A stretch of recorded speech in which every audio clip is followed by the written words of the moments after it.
À partir de quand est-on riche? Combien de riches en France? En fait, personne ne sait, car il n'existe pas de définition officielle ni objective de qui est un riche. Pour serrer cette question, il faut avoir une double approche, en termes de flux, c'est-à-dire de revenus, et en termes de stock, c'est-à-dire de patrimoine, qu'il soit immobilier, financier ou professionnel.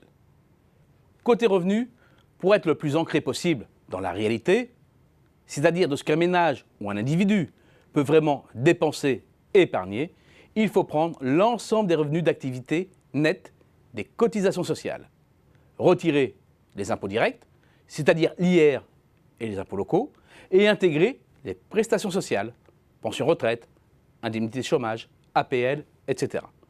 On mesure alors le revenu disponible. Pour une personne vivant seule, le revenu disponible médian, c'est-à-dire celui qui sépare la population en deux, la première gagnant moins, la seconde plus, est de 18 450 €, soit 1 538 € mensuels. Pour une famille avec 2 enfants, le montant est de 47 110 €, soit un peu moins de 4 000 € par mois. À partir de ces données, on peut adopter une méthode purement conventionnelle pour définir le seuil de richesse. On peut par exemple renverser la convention qui délimite la pauvreté. Est considéré comme pauvre celui dont le revenu est inférieur de moitié au revenu médian. Par symétrie, on pourrait qualifier de riche la personne qui dispose du double du revenu médian. L'équivalent pour une personne seule d'un revenu de 36 900 €, soit d'un peu plus de 3 000 € net par mois, ou respectivement, pour un ménage avec 2 enfants, 94 200 € annuels, soit 7 852 € mensuels. Avec cette définition-là, un peu moins de 10% de la population est riche. Mais cette définition est trop large. 10% de la population, c'est plus de 6 millions de personnes. Et il n'y a pas 6 millions de riches en France. Surtout, au sommet de l'échelle, la dispersion est énorme. Pour un célibataire, vivre avec 3 000 € par mois, net d'impôts, vous donne certes de l'aisance. Mais vous vivez sur un standard qui demeure en rapport avec le reste de la population. Les riches, eux, vivent dans un autre monde, où les moyennes n'ont plus de sens. La distribution des salaires dans le privé en donne un bref aperçu.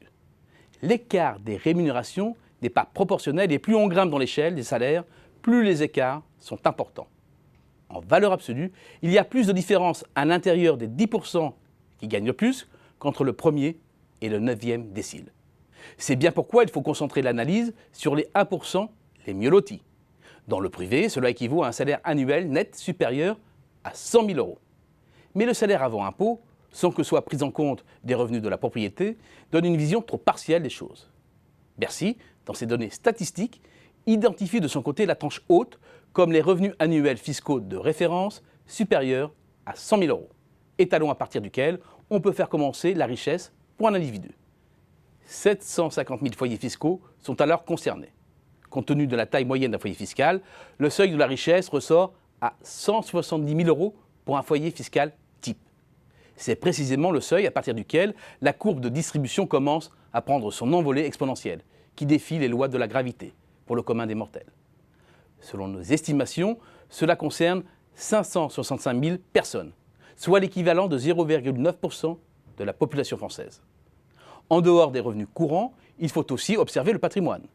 Pour faire partie du club très fermé des 1% des ménages détenant les plus hauts patrimoines, il faut au minimum disposer d'un capital net, c'est-à-dire une fois déduit l'endettement, de 2,5 millions d'euros. Ces points de repère valent ce qu'ils valent. Mais au-delà de 170 000 € de revenus et de 2,5 millions d'euros de patrimoine, on approche ce qu'on pourrait qualifier de situation atypique. Cela concerne un peu plus de 500 000 personnes, c'est moins de 1% de la population, l'équivalent d'une ville comme Lyon.